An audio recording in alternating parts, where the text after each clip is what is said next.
1191 ईस्वी में मोहम्मद गोरी और पृथ्वीराज चौहान की तराइन के मैदान में जबरदस्त जंग हुई। इस जंग में मोहम्मद गोरी को बुरी तरह शिकस्त हुई।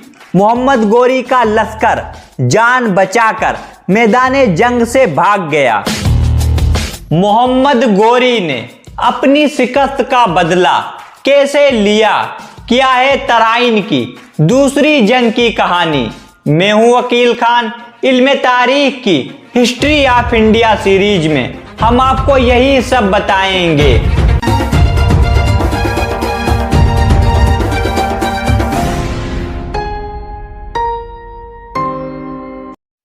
तराइन की शिकस्त से मोहम्मद गोरी की अना पर सख्त चोट लगी। इतनी सख्त चोट कि इसने कसम खा ली कि जब तक वो अपनी शिकस्त का इंतकाम नहीं ले लेता, ना तो वो अपने कपड़े बदलेगा, ना चारपाई पर सोएगा और ना ही अपनी किसी बीबी की शक्ल देखेगा। अफगानिस्तान वापस पहुंचकर पहले तो इसने मैदाने जंग से भागने वाले अपने सिपाहियों को सख्त सजाएं दी। वो अपनी कसम और धुन का पक्का था। उसके जख्मी जिस्म पर जो कपड़े थे, इन पर वो दूसरे कपड़े पहनने लगा, लेकिन वो फटे पुराने कपड़े हमेशा इसके जिस्म पर मौजूद होते थे। वो वाकई जमीन पर सोता रहा और हरम में भी जाना बंद कर दिया था। 1 साल तक जंग की तैयारियां होती रहीं और फिर मोहम्मद गोरी 1,20,000 की फौज के साथ जंग के लिए रवाना हो गया। इसने तय कर लिया था जिस मैदाने जंग में इसे शिकस्त हुई है, वो इसी मैदान में अपनी शिकस्त का बदला लेगा। चुनांचे इसने तराइन के इसी इलाके का रुख किया जहां वो 1 साल पहले जख्मी हुआ था। जवाब में पृथ्वीराज भी दीगर राजाओं की मुश्तरका फौज के साथ मैदान में निकला। कहते हैं फौज की तादाद 3 लाख थी। अगर इस तादाद को दुरुस्त मान लिया जाए तो ये लश्कर शहाबुद्दीन गोरी के लश्कर से तकरीबन 3 गुना बड़ा था। 1192 ईस्वी में दोनों लश्कर तराइन के मैदान में फिर आमने सामने आए। चूंकि पृथ्वीराज पिछली जंग में शहाबुद्दीन को इसी जगह हरा चुका था, इसलिए राजपूतों के हौसले बुलंद थे। जब रात हुई तो तमाम राजपूत राजा जमा हुए। दिलचस्प बात यह है कि राजपूत जंग नहीं चाहते थे। चुनांचे उन्होंने मोहम्मद गोरी को एक खत लिखा। उन्होंने लिखा, ए शहाबुद्दीन, अगर तुम्हें अपनी जान प्यारी नहीं तो कम से कम अपने गरीब सिपाहियों पर तो रहम करो। अगर तुम लौट जाते हो तो हम तुम्हारा रास्ता ना रोकेंगे, तुम पर रहम किया जाएगा, वरना याद रखो तुम्हें शिकस्त खाकर जिल्लत के साथ भागना पड़ेगा।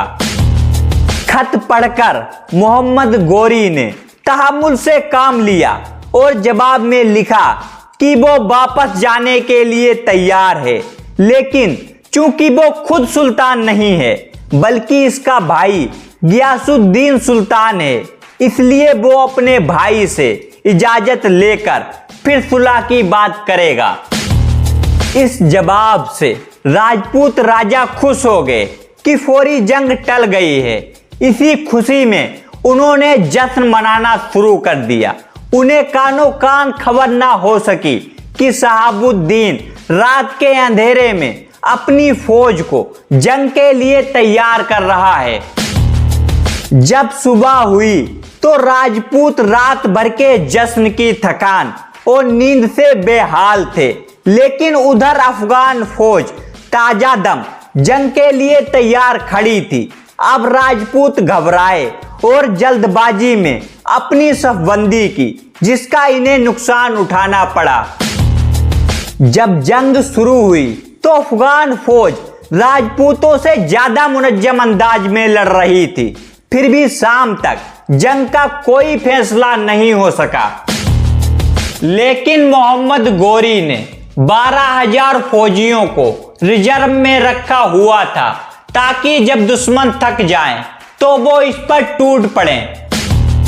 जब दिन भर की जंग से राजपूत थक गए तो अचानक शहाबुद्दीन ने अपने 12,000 सिपाहियों के साथ दुश्मन के मरकज पर धावा बोल दिया। इन सिपाहियों ने थके हुए राजपूतों को थोड़ी ही देर में तितर बितर कर दिया। राजपूतों की सारी फौज भाग निकली। शहाबुद्दीन गोरी की तलवार ने 2 राजपूत राजाओं खांडे राय और गोविंद राय को भी मौत के घाट उतार दिया। पृथ्वीराज खुद एक हाथी पर सवार था। इसने उतरकर भागने की कोशिश की लेकिन पकड़ा गया।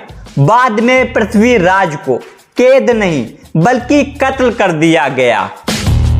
बहरहाल पृथ्वीराज की मौत का वाकया काफी मुतनाज़े है और ये बात किसी को मालूम नहीं कि पृथ्वीराज को किन हालात में कत्ल किया गया था।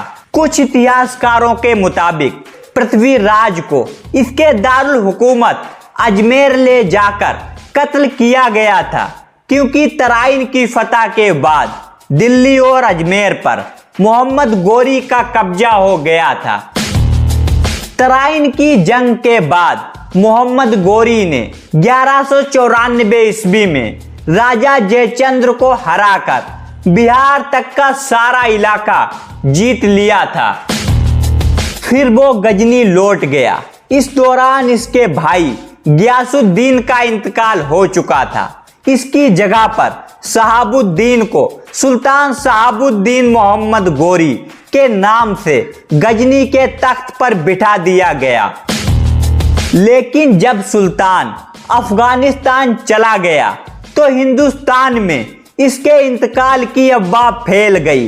इस अफवाह के फैलते ही बगावतें शुरू हो गईं।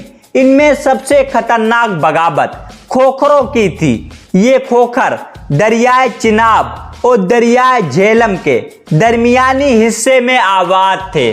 उन्होंने लाहौर और मुल्तान पर भी कब्जा कर लिया था और लाहौर से गजनी जाने वाली सेहरा बंद कर दी। मोहम्मद गोरी फौरन एक बड़ी फौज लेकर हिंदुस्तान पर हमला आवर हुआ। इसने खोखरों के बहुत से किलों को फतह करके इनकी बगावत को कुचल दिया। कहते हैं अफगानियों ने इतने खोखरों को गुलाम बनाया कि इनके खरीदार नहीं मिलते थे। 1 दीनार के बदले 5 खोखर गुलामों को बेचा जाता था।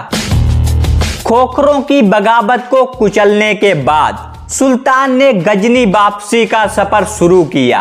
रास्ते में वो झेलम के करीब दमीक के इलाके में दरियाए सिंध के किनारे ठहर गया।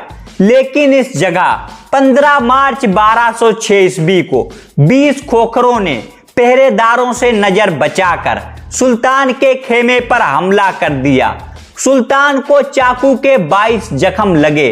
मोहम्मद गोरी मौके पर ही दम तोड़ गया, जबकि गोरी के मुहाफिजों ने तमाम कातिलों को भी मौत के घाट उतार दिया। मोहम्मद गोरी की लाश को इसी जगह दफन किया गया जहां इस पर हमला किया गया था। सुल्तान मोहम्मद गोरी का मकबरा पाकिस्तान के सुहाबा के करीब दमीक नामी गांव में है। शहाबुद्दीन मोहम्मद गोरी का कोई बेटा नहीं था, इसलिए सुल्तान कहा करता था, मेरे गुलाम ही मेरे वारिस हैं।